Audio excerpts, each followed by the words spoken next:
नमस्कार दोस्तों, उषा की आवाज चैनल में आप सभी का स्वागत है। हमारी आज की कहानी है देवरानी जेठानी की लड़ाई। अगर देवरानी जेठानी एक होकर रहना भी चाहें तो ससुराल वाले कहाँ साथ होने देते हैं। कुछ ना कुछ ऐसे काम करते हैं जिससे दोनों में फूट डल जाए। बड़ी बहू अंशु ने कहा, और हम में फूट नहीं डाल पाए तो अपने बेटों में डलवा दी। आज आपके घर में जो तमाशा हो रहा है वो बहुओं के कारण नहीं हो रहा है, बल्कि बेटों के कारण हो रहा है। और आप यहाँ बैठकर हम पर सिर्फ इल्जाम लगा रहे हैं। गलती तो आप लोगों की थी और हमें गुनहगार साबित कर रहे हो। छोटी बहू निकिता भी बोली। लेकिन सास अपनी गलती क्यों मान ले? आखिर वो दोनों बहुओं को घूर घूर कर देख रही थी। फिर सबके सामने आंसू बहाते हुए बोली, मेरे बेटे पहले तो ऐसे नहीं थे, तुम्हारे आने के बाद ऐसे हुए हैं और तुम दोनों की दोनों मुझ पर इल्जाम लगा रही हो। भला मैं अपने बेटों में क्यों झगड़ा करवाऊंगी? तभी छोटी बहू निकिता बोली, माफ करना मम्मी जी, लेकिन आपने दोनों बेटों को एक जैसा समझा ही कब था? दोनों को हमेशा उनकी कमाई से आंकती रही। वो आप ही थी जिसने हमेशा अपने बेटों में भेदभाव किया था। वो आप ही थी जिसने हमेशा एक पर बोझ डाला और दूसरे को हमेशा जिम्मेदारियों से आजाद रखा। दोनों बेटों में आपने फर्क किया और आज जो दोनों भाइयों में झगड़ा हुआ है उसके पीछे भी आप ही हैं। अंशु ने कहा, हाय राम, कैसे इल्जाम पर इल्जाम लगाई जा रही है। भला मैं अपने घर में क्यों झगड़ा करवाऊंगी? अरे दोनों बेटों को मैंने जन्म दिया है, पाल पोस कर मैंने बड़ा किया है। तुम्हारा क्या है? मुंह उठाकर तुम तो कुछ भी इल्जाम लगा दोगी। सास अपनी ही रौ में बोलती रही। चुप करो तुम दोनों। क्या मम्मी पर इल्जाम लगाए जा रही हो? जाकर रसोई घर संभालो। जो भी फैसला करना है हम लोग मिलकर कर लेंगे। आखिर बड़े भाई सोमेश ने दोनों देवरानी जेठानी को डांटते हुए कहा। आखिर सोमेश की डांट सुनकर दोनों देवरानी जेठानी चुपचाप रसोई घर में चली गई। अब कमरे में बच गए तो सिर्फ सोमेश, छोटा भाई रमेश और सासू माँ। देखा तुमने, तुम्हारी पत्नियां मुझ पर कैसे इल्जाम लगा रही थी। अरे बताओ, मैं अपने ही घर को क्यों तोड़ूंगी? इसलिए कहते हैं कि दूसरे घर से आई हुई लड़कियों के सामने कभी अपने घर का भेद नहीं देना चाहिए। मम्मी, आप भी कुछ भी बोले जा रहे हो। भगवान के लिए आप भी बस करो, सोमेश ने कहा।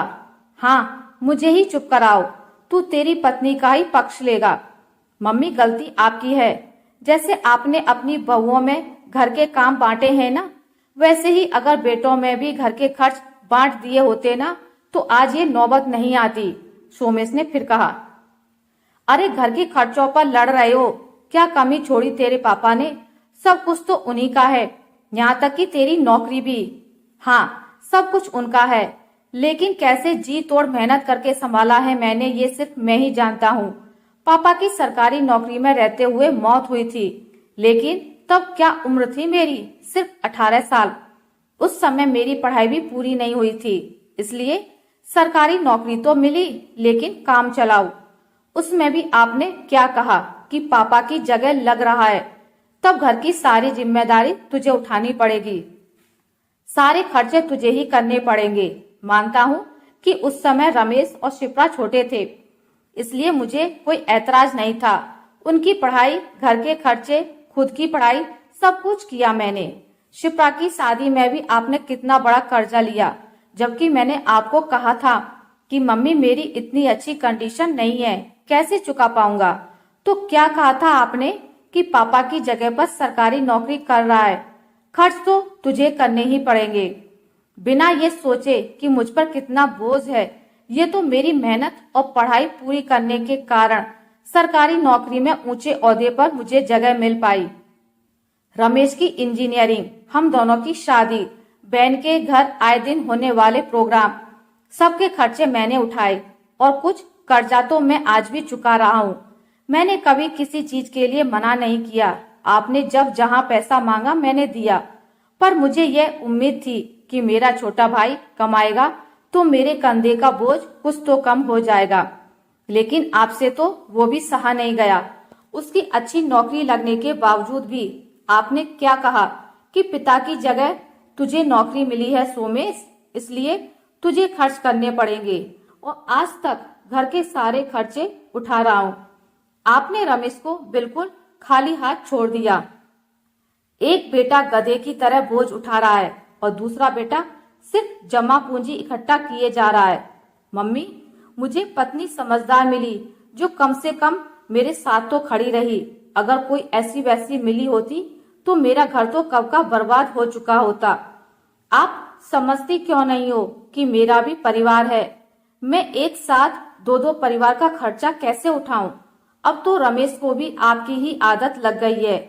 उससे अगर मैं यह कहता हूँ कि भाई थोड़ा सा सपोर्ट कर दे तो वो भी मुझे आपकी तरह ही जवाब देता है कि भाई तू पापा की जगह पर लगा है, इसलिए तुझे ही सब कुछ करना पड़ेगा, मुझसे कोई उम्मीद मत करना।